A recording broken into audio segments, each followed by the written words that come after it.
Hi, sports fans. We're joined by Sul Ross head football coach John Pearce, and Coach Lobo's wrapped up with the season on a very successful note last weekend in Brownwood. Your thoughts on the game against Tower Payne? Yeah, it's great to finish on a win. Your last game, it's your last experience of the season, so it's a good taste going into the off season, going into recruiting. I think it's encouraging for our current players, the guys that are going to return. It's good to win the last one. Well, let's talk a little bit about the seniors. It's always tough to see those guys off, but at the same time, it has to be gratifying as a coach watching those guys, go on to earn their degrees and beginning the next chapter of their young lives. Definitely. We're going to miss Casey Saunier. Poor kid, he was beat up all year, missed a lot of games, his last, when we played McMurray, went out on the stretcher here, and it could have been his last game. And that's not the way to go out, but he was fortunate to come out and play in the Howard Payne and finish his career out with Juan Hernandez, offensive lineman. Great story. We had him on before, one of the earlier coaches' corners. Never played football till his sophomore year in college, and now he's already got his undergrad. He's working on his master's. Definitely going to be missed. Jalen Brooks, defensive lineman. Been through good and the bad here. Last year, I think he was honorable mention. This year, he didn't get any ranking, but he's a viable player. We're going to really miss him.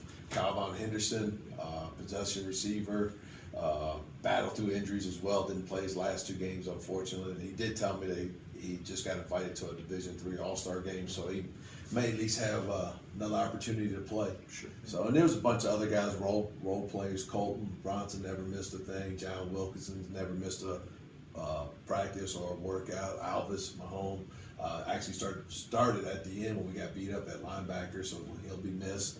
And Sterling, Sterling is coming off of a knee injury. Didn't get to finish his year out. He may come back next year with a medical, but we'll just kind of play that by one day at a time. When I was visiting with Will and Byron a while ago about the travel schedule, especially the difference between traveling in high school and in college, they said it was quite a step. But looking towards next year, a little less grueling next season travel-wise. We have Belhaven and Louisiana, I believe, making trips out here next year. What else can you tell us about the schedule heading into 2016? It definitely falls towards our favor. Soon we'll see how we play out the team we get together. But we go to UTPB. They're starting football. It's a step up for us. They're Division II, but it will be their first year. They're kicking off, so that's in Midland, and that's Odessa. And it's right around the corner for us. Then after that, our away game, we go back to Wayland. Down the road, we go to Abilene twice. Play McMurray up in Hardin-Simmons. That's 5.5, maybe 6 hours by bus. And then our last game of the season is East Texas Baptist, so that's our long trip, but it's the last game. This year, I know we've talked about it. Division III football had us strength of schedule. We're number one. We had the hardest schedule in the country, hands down. Played 3 teams in the top 25. Trinity was probably a top 30 or top 50 team at the time when we played them. TOU, like I said, they were 21 when we opened up with them, and then Hardin-Simmons was 11, and Mary Hardin-Baylor was number 4, I believe, at the time. So it wasn't an easy schedule. No. We traveled over 6,000 miles this season. It's funny because I know earlier this season on a couple of internet sites with football, Oklahoma had issues with one of their flights, and it was delayed 8 hours or something.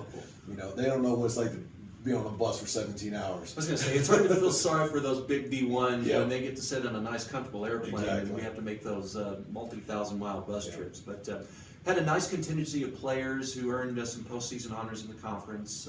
Mentioned Will being selected to first-team All-Conference, James Davis making, I believe, honorable mention on offense. Had a bunch from the defense making it to the All-Conference list. That has to help with things like retention and recruiting. I hope so, and you look at the guys, I put Will out there. There were some great backs in our conference. Sloan kid from Hardin-Simmons and the running back from ETBU, I think they were first team along with Will. And I was just hoping Will maybe get honorable mention. I'm just excited that he got first team All-Conference with that. And then on second team on the offense, Steven Saavedra, big receiver from El Paso, tight end is our H-back. Actually just walked on to the basketball team yesterday. So Coach Carroll's real happy about having him. You know, he's a great kid. I told Coach Carroll, so if he was the last guy on the bench, he's not going to be a cancer. He's going to be perfect for you, and he's going to wait for his time. And when he gets his time, he's going to be productive for him.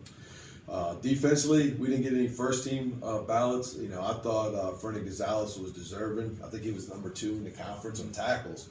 He did get honorable mention, you know, which is third team. Our punter, Steven Slater, got honorable mention. You know, the kid at Louisiana Tech, he's got some NFL scouts on him, and he's legit. Second team defense, we got Mike Quiones, Alante Thomas, Mel Haro at safety, and Jermaine Stevens.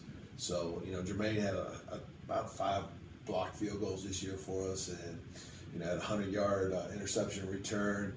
Had a lot of pass breakups. If you could caught him, he would probably lead the country in interceptions. And Mike and Alante were our outside backers, and they did a great job for us. So. Coach, you touched briefly on Stephen being a multi-sport athlete. You don't see that a whole lot on the college level. You might have some football players that might be running track in the spring. Right. But how did that work out with Stephen, and how did he, I'm sure he got encouragement from both you and Coach Carroll to come out, and it looks like he might be a force on the basketball team this year. Yeah, you know, I told him, we met just in general last week. I said, man, you need to talk to Coach Carroll. I know that's what he was in high school, a big-time basketball player. And he started his football career late. Even last year, coaching staff, I mentioned to them about possibly having Stephen on the roster. Last year, he just wanted to get bigger, try to get stronger. But that's the great thing about Division III. You can play multiple sports, and you should, because it's about the experience. And then, you know, what we offer here, and you know, he's strong academic. You know, he's right around a 3.0. He can handle it. You know, if it was a kid that had like a 2.0, I may say, hey, be a different story. You need to concentrate on those academics. Right. But he, you know, he's a yes sir, no sir, 100% hustle type kid. So it's going to be great. And like I said, we do have several guys running track. James Davis runs track. Jermaine Stevens, Byron, you know, runs track. So, you know, I just talked to Will today. He said he's going to train. He don't know exactly if he's going to fully commit to the track team, but he's going to at least work out with them. So, you know, that's the opportunity we have here. You know, a couple of years ago, or last year, or 2 seasons ago, we had Derek Bernard play baseball. So, you know, I'm all for it. You know, it's not like you got scholarship money on the kid. If he gets hurt, now you're like, oh, I messed him up. You know, when you see those kids who truly play, you know, they're not getting scholarships, and for them to play more than one sport, it's truly because they're disciplined and they just love to come out and play. Exactly. Well, folks, speaking of basketball, the Lady Lobo basketball team in action tonight in San Antonio in exhibition play against the University of the Incarnate Word. They'll tip off at 6. And this reminder for our fans out there, check out our Facebook and Twitter page, and for everything related to Sul Ross Athletics, check out the official website at www.srlobos.com. All right. Awesome. Here we go.